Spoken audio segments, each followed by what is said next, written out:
After crying a lot in episode 3, I needed to be healed. By laughing at poop jokes. Yes. I want to start with the fact that something you have mentioned as a game player is that Kansas City is not a big factor in the game. So what was it like for you watching this episode? So I love the game, but even I had to like check my own knowledge and be like, okay, I'm going to Google this because I have to be wrong. Kansas City had to play a role in the game somewhere. It does not. Melanie Lynskey's character, not in the games. This whole commune, whatever they've built, this is all new as a way of introducing Henry and Sam, and it's done so well. It's a perfect example of like things that they don't do in the games that they can just sort of expand on and really dig into with the show. And in the meantime, you get some super prime bonding time between Joel and Ellie. Why are all these pages stuck together? Kathleen's a monster. Do you think the clickers are monsters? Kathleen is the worst. Okay. Let's talk about Kathleen for a minute, because I think one of the big reasons we want to have Kat on this episode is because Melanie Lynskey shows up, and Kat is a Melanie Lynskey super fan. Are you Yes, really? I'm a Melanie Lynskey I love stan. Kat, I mean- please tell us how you felt about seeing Melanie Lynskey show up on the show. When they showed her face, I was screaming and typing Melanie Lynskey, oh my gosh, in my notes. But just seeing her have so much composure, confidence, and power as she is interrogating, that was very fun to watch. We don't get a lot of context for what's going on with her in this episode. What appears to have happened is that she's the leader of a resistance movement. They do not appear to be the Fireflies. It seems to be a different section. And they have overturned Fedra. So this is Kansas City is a free city. There's not military control. Well, it doesn't look free, it's not exactly. Fedra controlled. It is Right. Melanie Lynskey, Kathleen controlled. Yeah. And that's creating a very interesting set of dynamics. And we're not entirely sure of how Joel and Ellie are going to be able to operate in this city as Kathleen is in control. And she's on the hunt for someone named Henry and Sam, who have a very important role in getting her brother killed before Fedra was taken over. They put a gun to my head. She does seem to want to create a better place for the citizens of Kansas City once she's done with her revenge. Yes, but it's yes. how far is that revenge gonna go? Her priorities are a little askew, we should say. Kill them all. Kathleen is kind of separate from Joel and Ellie in this episode. They do Yes. not have any interaction time. But Joel and Ellie show up in Kansas City, and at their arrival, they are ambushed by Kathleen's people. A soldier comes up on them, and Joel is too slow to take him out. So Ellie is the one who actually shoots him, and But she doesn't finish the job. But she doesn't finish the job, so Joel has to finish it for her. And while that is harrowing to her, and I want to dig into that, it also is a major moment in their relationship in which Joel is taking care of her. And we have not seen him really show that kind of fatherly affection towards her. I think it also speaks to something else that we get a lot of in this episode, which is sort of the innocence of Ellie. I'm okay. It's easy to forget in this horrible, horrible world that Ellie's supposed to be a 14-year-old girl who didn't exist before this all happened. She was born after the fall. Life inside the QZ is just what life is to her. And now she's out in the bigger world, and she's learning things like defending herself, defending Joel. As much as Joel finishes the job and saves her from that, she saves Joel. And that's the first time we really see something like that. Are you all right?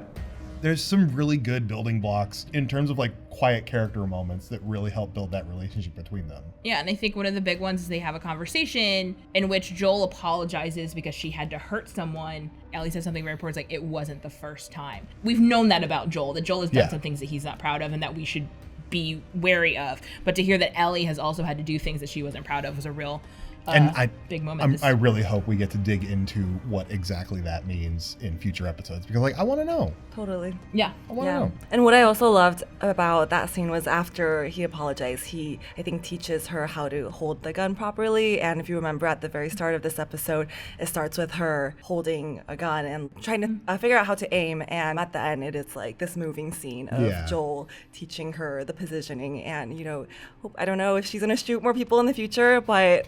it's probably a safe bet. I feel like everybody shoots people in this world. True, yes. What did the mermaid wear to her math class? An algebra. We also get more of a funny moment than anything else, but she finds a joke book. No Puns Intended, Volume 2, TOO, by Will Livingston. And it's the exact kind of humor I want to hear people tell. It's this weird little moment of levity in the middle of this horrible situation. I feel like both in terms of the game and also now in terms of the show, that's where The Last of Us shines, is that like all these horrible things are going on and you're immersed in them and drenched in them. But it doesn't forget the fact that like we're all still human and sometimes we just need a moment to laugh. Why did the Scarecrow get an award? As much as I loved episode 3, this episode focusing on their relationship was so moving, and I think the moments of her really just laughing at the puns book or her commenting on the coffee reminds us of her age. It smells like burnt shit.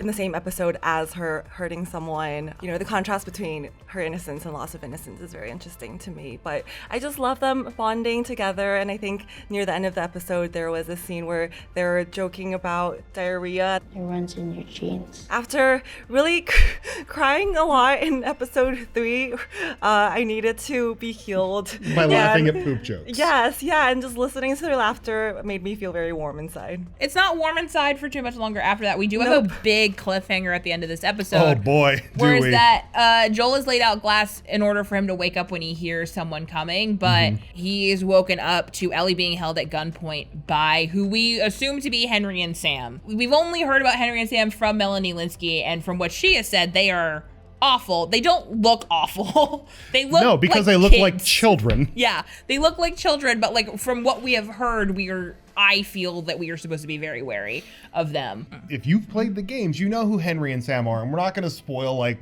their role in the story as it plays out in the games just yet. But they are people who clearly have lived in this. They've got Melanie Lynskey and her army of like angry people hunting them, and they've managed to survive this long. How did you guys feel about this, like coming out of episode 3? How did this episode feel? I appreciate that, like, as much as episode 3 was the Bill and Frank show, it ended with the scene of Joel and Ellie coming in and finding them, and like it shifted back to their story. So I was completely fine moving forward with the Joel and Ellie story because we wrapped up the Bill and Frank story. If last week was a very quiet episode of the show, which you don't really expect in The Last of Us, this week it was just sort of returning to what I'm assuming like those of us who play the games expect from the show.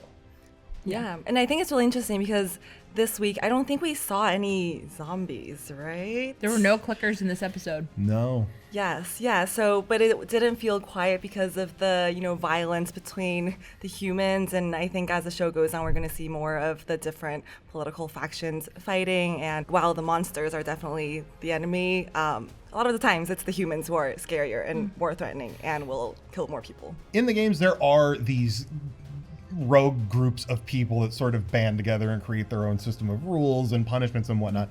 It's cool that they got to sort of create this version for the show, and it looks like such a big one. It looks like a really big operation compared to like when we first met the Fireflies, it was like Marlene and one other person in a rundown building in Boston, like, take this child away from us. This is like an operation. This is a working city. Of the episodes that we have seen so far, this was my least favorite of the ones that we have seen so far. But again, Really? to echo the sentiments of our friend Eric Goldman from episode 2, it is my least favorite of very, very, very good episodes. Yeah. So like, I do not in any way want to make it seem like it was bad or I wasn't entertained. I was just like, of what we have seen so far. And I think just like episode 3 was so good that like coming out, I felt a little like, oh, what are we? I can understand. What are we doing? But I understand also that like we needed, I think, having us a jolt into the Joel and Ellie story rather than like a placid walk is the way to go. But I just felt like I'm confused by what we were doing, and I feel like we will get more information very quickly, but it felt like this was an episode that was setting up stuff to come rather than an episode that felt like a destination like the pilot, like the first 3 episodes did. Yeah. You know, it's interesting that at the start of the episode, while they're on the car, I think Joel again says, "You're cargo and not family." And you know, this is episode 4 out of 9. We need to see some development in their relationship, and I do think by the end of this episode,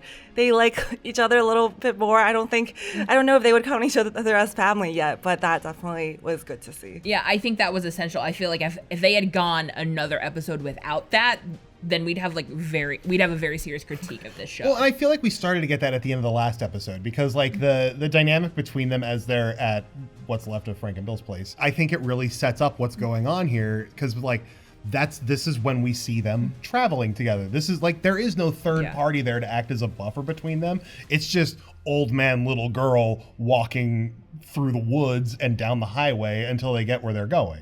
What are your burning questions that you have at the end of this episode? And I think for this was an episode that led to a lot of burning questions. Oh boy. What the hell is going on in Kansas City, man? Good Lord. And is it the whole city? Like, I want to know how much of Kansas City has been annexed by Melanie Lynskey, personally. Yeah. I'm never going to call her Kathleen. She's only Melanie Lynskey.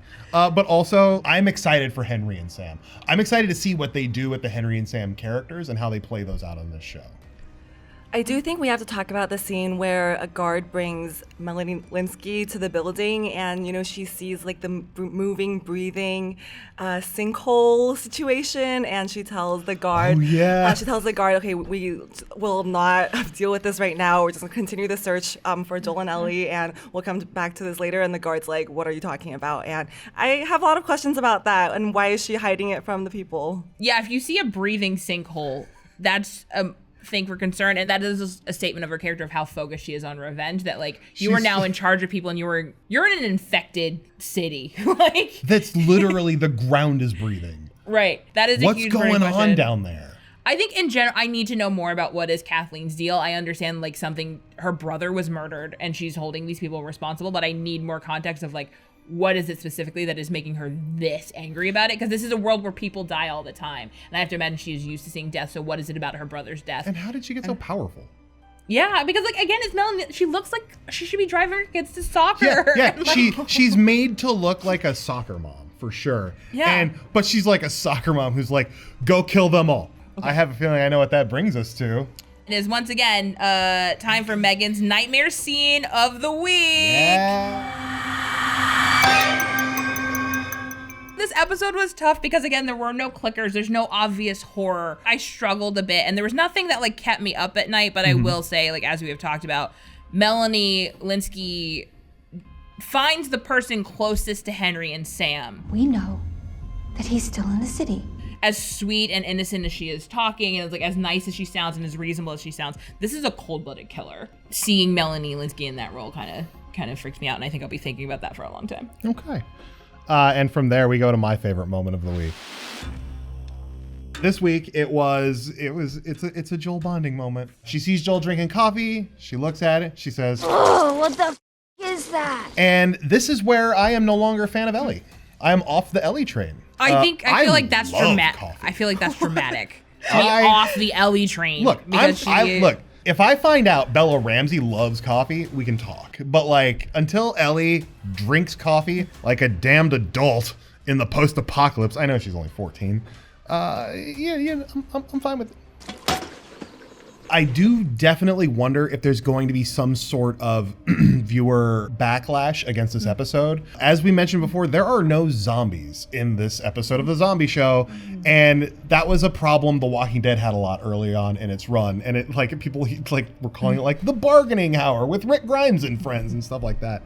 Yeah, I can't believe I'm saying this because I'm definitely on, leaning toward Megan's side when it comes to my tolerance for horror, but I actually miss the mushroom guys and I can't wait to see the next one. But as I was watching this episode, I thought a lot about Attack on Titan, and some spoilers ahead, but in the first 2 seasons of Attack on Titan, it's mostly the humans fighting Titans, and then in the 3rd season, it was mostly men fighting men and all the political drama that happened. And, I think that season got a lot of critique for having fewer Titan action, which maybe is similar to this situation. But I feel like, some people will really like the drama that develops from just the humans, while there will probably be people who are missing the action from the monsters. Even though there are no clickers in this episode, the threat of the clickers remained present because, like, as Joel and Ellie are navigating the city, they're not just worried about Kathleen and their men. There's also like they haven't been here before. They don't know where the clickers are. They don't know like where the safe places are. Whereas like in Boston, Joel knew every inch of that city. He knew where they need to be on the lookout. And so like that's another thing. And again, this like sinkhole Maybe it's nature related. I have a feeling, though, that probably some fungus are related to why this ground is breathing. Unless there's something else that we have not even thought of, because again, I haven't played. So maybe there's another thing that we need to be worried about. But like, I think there was enough of a constant reminder of, even if it's not in your face, like they are still in this world. That is still a very present danger, and it is something that we need to be concerned about while they are also dealing with terrible humans. I think the fact that like this is all happening in a city that is foreign to both Ellie and Joel makes it even scarier, because at least if they were in Boston, like Joel has his apartment, so he has what he knows is his safe space.